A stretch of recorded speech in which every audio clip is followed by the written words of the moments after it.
Hi everybody, this is Dr. Rani and you are watching my channel Wellness with Dr. Rani. And by now you are all familiar with me, you all know my name, you all know what I do, you all know what I talk about. So आज हम बात करने जा रहे हैं फिर एक बीमारी को लेकर, क्योंकि सीज़न है तो बात करेंगे हम डेंगू की। आमतौर पे ज़्यादा लोग इसको डेंगू बुखार बोलते हैं, लेकिन हम डॉक्टर्स इसको डेंगू के नाम से बुलाते हैं। ज़्यादा फ़र्क नहीं है, बोलने में थोड़ी प्रोनाउंसिएशन में फ़र्क होता है, तो जो डिक्शनरी है वो कहती है कि इसको डेंगू बोल लें। तो डेंगू फीवर की बात करेंगे। डेंगू फीवर का सीज़न बहुत जल्दी शुरू हो जाता है, सारी गर्मियाँ रहता है, बरसात में और गर्मियों में इसके ज़्यादा चांसेस होते हैं। लोग इससे डरते भी बहुत हैं, क्योंकि इसको लेकर जब प्लेटलेट्स की बात आती है तो लोग इतना डर जाते हैं, और कुछ हमारे जो डॉक्टर्स हैं वो डराते भी बहुत हैं। So I want to clear all the myths about it and I want to give you only the facts. So we talk about dengue today. सबसे पहले जानना ज़रूरी है कि ये क्या है। डेंगू एक मच्छर के काटने से होने वाली बीमारी है, और उस मच्छर का नाम बड़ा एक्जॉटिक है। मच्छर का नाम है एडिस इजिप्टी। सुना पहले कभी?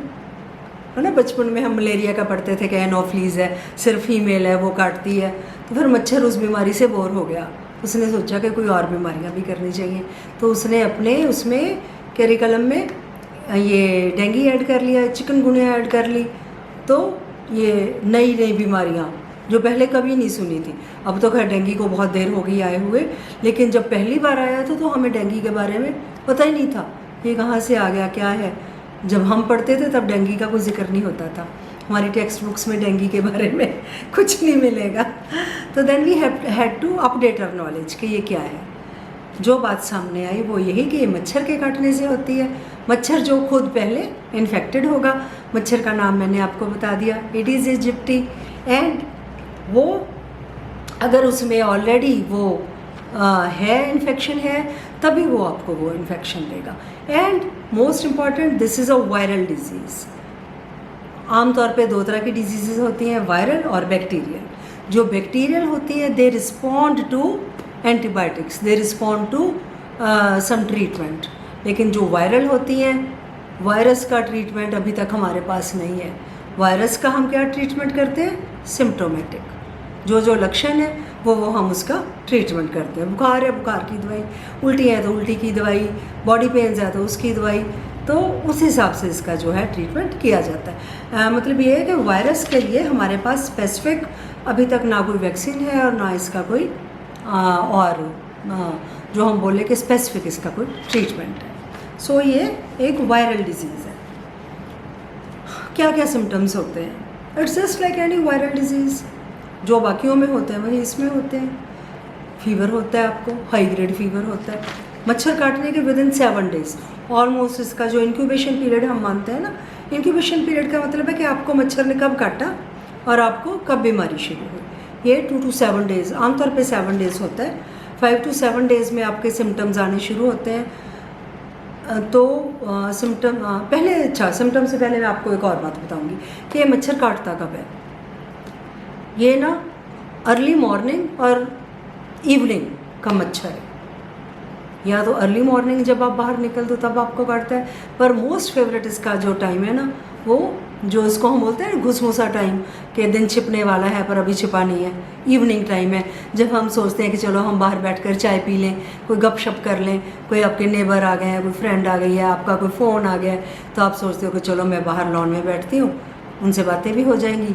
अगर आपके कपड़े तब प्रॉपर नहीं पहने हुए, अगर आपकी स्पेशली लोअर एक्सट्रीमिटीज़, मतलब आपकी टांगें अगर नंगी हैं, अगर आपकी बाजू नंगी हैं, तो बहुत चांसेस हैं कि मच्छर आपको काटेगा। और जो मच्छर आपको काटेगा वो एडिस भी हो सकता है और वो मच्छर इन्फेक्टेड भी हो सकता है। सो ज़्यादा चांसेस इसके होते हैं जब हम बाहर शाम को बैठकर बातें करते हैं और हमारा ध्यान इसकी तरफ नहीं होता, और हमने फुली कपड़े पहने, जो कपड़े हैं वो नहीं पहने हुए, हमने कोई रिपेलेंट यूज़ नहीं किया हुआ, मस्कीटो रिपेलेंट, तो इसके चांसेस होते हैं। सो ये मैं आपको प्रिवेंशन में बताऊंगी कि ये सारी बातों का हमने ख्याल रखना है। जब मच्छर ने हमें काट लिया तो विदिन 7 डेज इसके लक्षण शुरू हो जाने हैं। तो लक्षणों में क्या आएगा? फीवर होगा, हाई ग्रेड फीवर हो सकता है, 103 104 तक भी जा सकता है। और जब भी फीवर होता है उसके साथ हमारी muscle x, body aches, joint pains, ये सारा कुछ तो होता ही होता है, वो हो जाएगा। फिर आपको आई बॉल्स है ना, जो आई बॉल्स ऐसे लगेगा कि इनके पीछे, जैसे में माइग्रेन में होती है ना पेन, आपकी आई बॉल्स के पीछे पेन होती है। आपको नौजिया, उल्टी आने लगती है, लगता है कि उल्टी आएगी, उसको नौजिया बोलते हैं। वॉमिट, प्यूक, वॉमिट हो सकती है, भूख आपकी कम हो जाती है। बट आई टेल यू कि this happens in any viral fever. वो जो आपका फीवर है वो आपका कोई ऑर्डिनरी वायरल फीवर भी हो सकता है, वो आपका डेंगू भी हो सकता है। इसका जो डायग्नोसिस है वो सिर्फ और सिर्फ जो कन्फर्म होता है वो इसका एलिजा टेस्ट से होता है। लेकिन आम तौर पे जो सो कॉल्ड लैब्स हैं उन्होंने अपने पास एक कार्ड रखा होता है, कार्ड टेस्ट करते हैं। Card test is so unreliable, absolutely, उसको करवाया ना करवाया एक बराबर है। तो आपने किसी भी ऑर्डिनरी लैब से वो वाला टेस्ट अगर आप करवाओगे, उसमें अगर आपका डेंगू पॉजिटिव आता है तो आप उसको मान कर ना चलो कि वो डेंगू ही होगा। वो टेस्ट तो जो है ना, कार्ड टेस्ट, वो तो जो क्वालिफाइड पैथोलॉजिस्ट नहीं है, जो लैब टेक्नीशियंस लैब्स खोल कर बैठे हैं, आपको तो नहीं ना पता। आप जाकर डिग्री तो पूछते नहीं हो पहले कि इनके पास क्या क्वालिफिकेशन है, क्या है। आपने ऑर्डिनरी जो आपके घर के पास लैब है, जो एक लैब टेक्नीशियन चला रहा है, वहाँ से आपने कार्ड टेस्ट करवाया, उसमें डेंगू आ गया, तो आपको तो फिक्र पड़ गया। आप जाते हो डॉक्टर के पास, डॉक्टर कहते हैं ठीक है आ जाओ भाई, एडमिट हो जाओ, हम आपके ग्लूकोज लगा देंगे, हम आपके एंटीबायोटिक लगा देंगे, हम आपके ये लगा देंगे, जबकि आपको उन सारी चीज़ों की शायद ज़रूरत ही नहीं होती। डेंगू में आपने क्या करना है, आपने सबसे इम्पॉर्टेंट, देखो आपको सिम्टम्स मैंने बता दिए, तो सबसे पहले आपने रेस्ट करना है। Rest is most important. Dengue में फीवर जब आपको है, रेस्ट हो गया। नंबर 2, आपने फीवर को डाउन करने के लिए मेडिसिन लेनी है। उसमें आपने सिर्फ और सिर्फ पैरासीटामोल है, जो जिसमें सॉल्ट, आप कोई भी मेडिसिन लोगे, ब्रांड नेम कुछ भी हो सकता है, लेकिन उसमें उसका जो सॉल्ट है वो सिर्फ पैरासीटामोल होना चाहिए। अगर उसमें एस्पिरिन है, अगर उसमें आइबुप्रोफेन है, तो आपने वो वाली पेन किलर्स या एंटीपायरेटिक्स आपने नहीं लेने, क्योंकि उससे आपकी जो ब्लीडिंग टेंडेंसीज है वो बढ़ जाती है। तो काइंडली आपने सिर्फ पैरासीटामोल लेना, आपका फीवर डाउन हो जाएगा। रेस्ट करना है आपने, उससे आपके बॉडी एक्स, मसल एक्स, उनको आराम मिलेगा। आपने अपने आप को हाइड्रेट करके रखना है, क्योंकि जब भी आपको नौजिया, वॉमिटिंग हो रही है तो आपके शरीर में से, आपकी बॉडी में से वाटर लॉस हो रहा है, इलेक्ट्रोलाइट इम्बैलेंस हो रहा है। और आपकी सबसे जो बड़ी बात है कि डेंगू में आपकी ना जो सेल्स में से वाटर लॉस होकर डिहाइड्रेशन से आपकी सबसे बड़ा नुकसान होता है। तो आपने अपने आप को प्रॉपरली हाइड्रेटेड रखना है, आपने मैक्सिमम लिक्विड्स लेने हैं। आपने किसी भी फॉर्म में लिक्विड आप ले सकते हो, आप पानी पी सकते हो, नींबू पानी, शिकंजी पी सकते हो, अगर आपका दूध चाय का मूड है वो भी ले सकते हो, आपको जूस ले सकते हो। लेकिन आपने थोड़ी थोड़ी देर बाद, चाहे आपको प्यास है नहीं है, आपने ओरली लिक्विड्स है जो लेते रहने हैं। अगर आपको वॉमिटिंग बहुत ज़्यादा है, आप लिक्विड्स नहीं ले सकते ओरली, तो हो सकता है आपको एडमिशन की ज़रूरत पड़े, फिर आपको ड्रिप भी लगाई जा सकती है, वो जब आप हॉस्पिटल में एडमिट होते हैं। मोस्ट ऑफ द टाइम्स अगर आपको डेंगू फीवर है या कोई वायरल फीवर है, तो आप उसका जो सिम्प्टोमेटिक ट्रीटमेंट है वो घर में ही कर सकते हैं। तो ये रेस्ट हो गया, पेन किलर हो गई, आपका फीवर के लिए मेडिसिन हो गई, आपने अपने आप को हाइड्रेट कर लिया। उसके बाद आपने अपने हाइजीन का भी ख्याल रखना। अब मोस्टली क्या होता है, फीवर होता है, हम कहते हैं कि नहाने की ज़रूरत नहीं है। अगर आप में हिम्मत नहीं है, आप नहा भी नहीं सकते हो, तो इट्स ओके, लेकिन आपने अपनी स्पॉन्जिंग ज़रूर करनी है, आप अपने कपड़े ज़रूर चेंज करने हैं। Hygiene has a big role to play in any fever, और स्पॉन्जिंग से आपका फीवर भी डाउन होगा।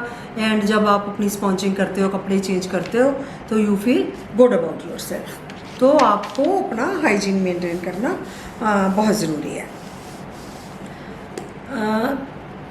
ये तो हो गया कि आपने ट्रीटमेंट, मैंने बताया कि वायरल का ऐसा कोई ट्रीटमेंट है ही नहीं, जो भी ट्रीटमेंट है वो सिम्टोमेटिक है। और विद इन बोल लो कि 5 to 7 days within a week आपका जो ये फीवर है ये ऑटोमेटिकली सही हो जाता है। बहुत कम केसेस होते हैं जिनमें डेंगू की कोई कॉम्प्लिकेशन हो सकती है। यहाँ मैं आपको ये बताना चाहूँगी कि डेंगू एक किस्म का नहीं होता, इसके आगे स्ट्रेन्स होते हैं, कम से कम 4 तरह के स्ट्रेन्स तो होते ही हैं। अगर आपको एक बार डेंगू हो गया तो आप ये मत सोचो कि आपको दोबारा डेंगू नहीं हो सकता, आपको दोबारा तीसरी बार भी डेंगू हो सकता है। और जो दूसरी बार या तीसरी बार आपको डेंगू होगा ना वो ज़्यादा सीरियस होगा, उसमें आपके हेमरेजिक टेंडेंसीज है वो बढ़ सकती हैं। हेमरेजिक का मतलब कि आपकी ब्लीडिंग होने के जो चांसेस हैं ना वो बढ़ जाते हैं, वो उसमें कॉम्प्लिकेशंस के चांसेस ज़्यादा हो जाते हैं। तो आपने अपना सब तरह से हाइजीन मेंटेन करना है, अपने ख्याल रखना है। अगर आपको कोई भी सिम्टम ऐसा लगता है जो आप घर में ट्रीट नहीं कर सकते तो आपने हॉस्पिटल में जाकर एडमिट होना। सबसे बड़ी जो लोगों को फिक्र रहती है ना इसमें डेंगू में वो होता है आपका प्लेटलेट काउंट।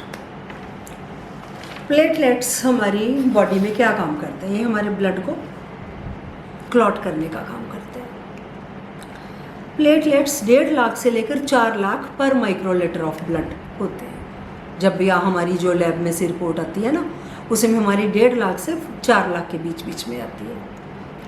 कोई भी आपको वायरल फीवर होगा आपका प्लेटलेट काउंट नीचे आता है, not only in dengue fever. जो वायरल ये जो है प्लेटलेट काउंट किसी भी वायरल फीवर में डाउन हो जाता है। खतरे की घंटी कब है आपकी? जब तक आपका प्लेटलेट काउंट 20,000 से नीचे नहीं जाता तो आपको फिक्र करने की ज़रूरत नहीं है। होता क्या है, आपने गलत लेबॉर्ट्री से कार टेस्ट करवाया, डेंगू पॉजिटिव आ गया, आप दाखिल हो गए। मुझे नहीं पता आप आरएमपी के पास गए हो, क्वालिफाइड डॉक्टर के पास गए हो या कहाँ गए हो। कोई 2% 3% डॉक्टर्स लालची भी हो सकते हैं, वो आपको बिना वजह आपके उन्होंने ट्रीटमेंट शुरू कर दिया, आपको बता दिया कि डेंगू हो गया अब तो प्लेटलेट्स लगेंगे, ये लगेगा, तो आप प्लेटलेट्स की दौड़ में पड़ जाते हो। आपको लगता है कि प्लेटलेट्स तो लगवाने बहुत ज़रूरी हैं, तो वो आपको बहुत महंगे रेट में लगाए जाते हैं, आपको ड्रिप लगाई जाती है। अगर आप ओरली ले रहे हो तो आपको ड्रिप की ज़रूरत ही नहीं है। अगर आप ओरली नहीं ले सकते, आपको इतनी वॉमिटिंग है, तभी आपको ड्रिप की ज़रूरत है ना। मैंने देखा लोगों को ड्रिप का इतना शौक है कि मेरे तो ग्लूकोज़ लगा, मेरे ग्लूकोज़ लगा। उनको लगता है कोई भी बीमारी तब इम्पॉर्टेंट बनती है जब हम हॉस्पिटल में जाकर ड्रिप लगवाते हैं। तो ड्रिप एक ज़रिया है, एक अलग मीडियम है। अगर आप पानी पी रहे हो ग्लास में, ओरली ले रहे हो, तो पानी आपके अंदर एक गिलास चला गया। अगर आपको कोई प्रॉब्लम नहीं है तो आपने ड्रिप क्यों लगवानी है जाकर? वहाँ से भी तो ग्लूकोज आपके अंदर जा रहा है, तो वो ग्लूकोज आप ओरली ले लोगे तो फटाफट ले लोगे, ज़्यादा ले लोगे, अच्छा आपको फ़ायदा होगा। वो तो ड्रिप में तो हम आपको एक एक बूंद आपके अंदर जाएगी तो टाइम लगेगा। ड्रिप हमने ज़िंदगी में तभी लगवानी है जब हम ओरली कुछ नहीं ले सकते, जब हमें इतनी वॉमिटिंग हो रही है कि वॉमिटिंग कंट्रोल नहीं हो रही और हमें मेडिसिन की ज़रूरत है, तो ड्रिप लगाई जाती है। और कोई भी वायरल फीवर है उसमें एंटीबायोटिक्स का कोई रोल नहीं होता, क्योंकि ये डेंगू वायरल फीवर है तो इसमें एंटीबायोटिक्स अगर आपके डॉक्टर आपको प्रेस्क्राइब कर रहे हैं तो वो एब्सोल्युटली अननेसेसरी है। इसमें सिर्फ आपको ज़्यादा लिक्विड्स, रेस्ट एंड पैरासीटामोल की ज़रूरत है। प्लेटलेट्स मैंने आपको बता दिया कि जब तक आपके 20,000 तक है तो आपको कोई फिक्र की ज़रूरत नहीं है। जैसे जैसे आपका फीवर डाउन आता जाएगा आपका प्लेटलेट काउंट अपने आप ही बढ़ना शुरू हो जाएगा, आपको प्लेटलेट्स की ज़रूरत ही नहीं पड़ेगी। तो आप बहुत बार मैंने देखा है अननेसेसरीली पैनिक क्रिएट होता है, मीडिया का बड़ा रोल है इसमें, मीडिया इतना पैनिक क्रिएट कर देता है। तो आपने अपने कॉमन सेंस से सोचना है कि मेरे क्या सिम्टम्स है, अगर ये डेंगू है या कोई भी वायरल फीवर है, अगर मुझे कुछ सीरियस नहीं है तो मैंने इसका ट्रीटमेंट है जो इस हिसाब से करना है जो मैंने आपको बताया अभी। तो ये 1 हफ्ते में आपका फीवर है जो वो डाउन हो जाता है, आपका सही हो जाता है, आप उसके बाद आप रिकवर कर जाते हो। आपका प्लेटलेट काउंट भी ठीक हो गया, फीवर भी ठीक हो गया, आपकी एपिटाइट भी ठीक हो गई, आपके मसल पेन्स भी हट गई हैं एंड यू रिकवर फुली। जितनी भी वायरल डिजीज़ हैं उनमें ऑटो होता है, ऑटो साइकिल पे लगा होता है, उसने अपना जो डिज़ीज़ है अपना कोर्स रन करती है, उसके बाद वो अपने आप ठीक हो जाती है। अब जो सबसे इम्पॉर्टेंट पार्ट है ना डेंगू का, जिसको हम टोटली नज़रअंदाज करते हैं, वो है इसकी प्रिवेंशन। प्रिवेंशन मीन्स हमने इससे बचना कैसे है। अगर हम इससे बच जाएंगे, प्रिवेंशन कर लेंगे, तो हमें डेंगू होगा ही नहीं, तो ये सारी नौबत ही नहीं आएगी कि हमें टेस्ट करवाना पड़े, हमें प्लेटलेट्स लगवाने पड़े। तो हमने प्रिवेंट कैसे करना। नंबर 1 मैंने आपको बताया कि ये सुबह और शाम का मच्छर है।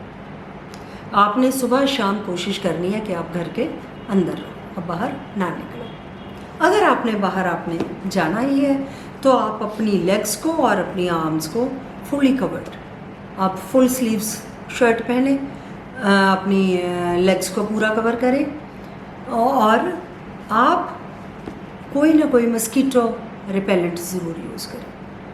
मैं किसी ब्रांड का नाम नहीं लेती, अगर आपको पता होना चाहिए, आपके जो भी अवेलेबल है मस्कीटो रिपेलेंट्स जो भी है, आपने अपनी एक्सट्रीमिटीज़ पे, आपने जो भी एक्सपोज पार्ट है आपकी बॉडी का, वहाँ आपने रिपेलेंट लगाकर फिर बाहर बैठना, ताकि अगर मच्छर आसपास होंगे भी तो वो आपके ऊपर बैठेंगे नहीं, आपको बाइट नहीं करेंगे। तो ये हो गया मेन 2 पॉइंट्स। तीसरा जो सबसे इम्पॉर्टेंट है वो है कि आपको पता होना चाहिए, ये जो मच्छर है ना, ये साफ सफाई पसंद मच्छर है। ये clean but stagnant water, stagnant का मतलब है जो पानी खड़ा है लेकिन वो पानी क्लीन है, जो उसमें पैदा होता है। वो पानी कहाँ होता है? आप कभी अपने घर के आसपास नज़र दौड़ाओ, आपके कूलर, आपने 1 हफ़्ता हो गया कूलर का पानी ना बदला ना उसको ढका, क्योंकि मौसम ठीक हो गया, आपको कूलर की ज़रूरत नहीं पड़ी, लेकिन आपने कूलर को सुखाया नहीं, एम्प्टी नहीं किया, तो मच्छर के लिए तो परफेक्ट है। आपकी छत पे आपका पुराना कबाड़ पड़ा है, सामान पड़ा है, टायर्स हैं, गमले हैं, कंटेनर्स हैं, टूटे फूटे डब्बे हैं जिनमें बारिश आई, पानी जमा हो गया, पानी तो साफ़ है लेकिन खड़ा है। जब वो पानी खड़ा है तो 1 हफ़्ते के अंदर उसमें डेंगू के लार्वे बनने शुरू हो जाएंगे। उनको तो परफेक्ट वो क्लाइमेट मिल जाता है, परफेक्ट प्लेस मिल जाती है पैदा होने के लिए, बढ़ने के लिए। और जब लार्वे बन जाते हैं तो वो तो बड़ी क्विकली उससे मच्छर बनते हैं, उड़ारी मारते हैं। अगर ये इनकी उड़ारी पता है कितनी दूर तक जाती है? ये जो एक मच्छर है डेंगू का, वो 500 मीटर्स यानी कि आधा किलोमीटर तक दूसरी जगह जाकर आपको इन्फेक्ट कर सकता है। सो अगर आपके एरिया में, आपके नेबरहुड में, आपके कहीं भी, आपके किसी के घर के बाहर ऊपर पानी खड़ा है स्टेगनेंट लेकिन क्लीन वाटर, तो मेक श्योर कि आप अपने घर में तो कहीं ना रखो। अगर कोई किसी बर्तन में पानी है उसको खाली करके उल्टा रख दो, कबाड़ है सारा निकाल दो, कूलर है खाली करके सुखा लो। लेकिन आप दूसरों का तो ये नहीं ना कर सकते, तो फिर ये आ जाता है सोशल वर्क। तो आप इसमें सोशल वर्क में आप कर सकते हो, आप दूसरों के घरों में जाकर बता सकते हो, जो आपके फ्रेंड्स हैं आप उनको समझा सकते हो, जो आपके नेबर्स हैं आप उनको समझा सकते हो। आप शाम को पार्क में गए हो, वहाँ 4 लोगों को इकट्ठा करके थोड़ा सा भाषण दे सकते हो कि डेंगू को लेकर, जब हमें पता है, हम इतना डरते हैं, डेंगू एक हमारे लिए सीरियस डिजीज़ है, इतना सा मच्छर है, इतनी बड़ी बीमारी है, तो अगर हम उससे बच सकते हैं तो हम क्यों ना बचें। तो ये आप उनको बता सकते हो। पहले आपने खुद को बताना है कि मैंने इसकी प्रिवेंशन कैसे करनी है, फिर आपने अपने नेबर्स को बताना है, अपने फ्रेंड्स को बताना है, अपने पूरे सर्कल में बताना है। क्योंकि अगर मच्छर आपके आधा किलोमीटर रेडियस में कहीं और भी पल रहे हैं ना, तो भी वो आपके घर आ सकता है। तो काइंडली आपने प्रिवेंशन के जो स्टेप्स हैं उनको पूरा उनका ख्याल रखना है, ताकि आपको हो ही ना, और अगर हो गया तो पैनिक होने की ज़रूरत नहीं है। It is just like any other viral fever, इसने अपना टाइम लेना है और ठीक हो जाना है। बहुत एयर केसेस होते हैं जिनमें ये कॉम्प्लिकेटेड हो जाती हैं, जिनमें हेमरेजिक फीवर हो जाता है, हेमरेजिक टेंडेंसीज हो जाती हैं। उनका जो ट्रीटमेंट है वो हॉस्पिटल में होता है डेफिनेटली। उनमें हमको प्लेटलेट्स भी देने पड़ सकते हैं, उनको और ट्रीटमेंट भी होता है, तो वो that is an entirely different story. लेकिन मेजॉरिटी ऑफ द केसेस में जब भी डेंगू होता है वो अपना टाइम लेकर सही हो जाता है। इसमें देखिए मैं एक वीडियो बनाऊंगी जिसमें मैं अल्टरनेटिव मेडिसिन के बारे में भी बात करूंगी। ज़रूरी नहीं कि हम ये सोचें कि मैं एक एलोपैथिक डॉक्टर हूँ तो I am the superior most, हम सबसे बढ़िया हैं, ऐसी बात नहीं है। हमारा जो आयुर्वेदा सिस्टम है उसमें भी बहुत सारी बीमारियों के लिए बहुत सारा कुछ है, और उसमें जो पपाया के लीव्स हैं they are said to be very very beneficial during dengue fever. कि पपाया लीव्स को अगर पानी में उबाल कर वो पानी पिया जाए तो उससे आपके प्लेटलेट्स हैं जो ऑटोमेटिकली बढ़ जाते हैं। But you have to confirm it with some Ayurveda physician who is qualified to tell you that, because I'm not one, but I have heard about it, and maybe there's no harm in trying also। कुछ बातें ऐसी होती हैं जिनका नुकसान नहीं होता, वो करने में कोई हर्ज नहीं है। लेकिन best is always prevention, is always better than cure. Cure की बात जब आती है वो आपको डॉक्टर की मदद लेनी पड़ती है, प्रिवेंशन आपके अपने हाथ में। सो आई होप कि आप इस सीज़न में डेंगू से बचकर रहोगे, और अगर डेंगू हो भी जाता है तो आप उसका सही लैब से सही जगह टेस्ट करवाओगे, और उसका सिम्टोमेटिक ट्रीटमेंट है आप अपने घर में रहकर भी कर सकते हो, पैनिकी होने की ज़रूरत नहीं है। और अगर कोई कॉम्प्लिकेशन होती है तो आपने क्वालिफाइड डॉक्टर के पास जाना। And I always request you, I always tell you to please like, share and subscribe to my channel Wellness with Dr. Rani, and in the meantime stay healthy, stay blessed, love you all, take care, bye bye.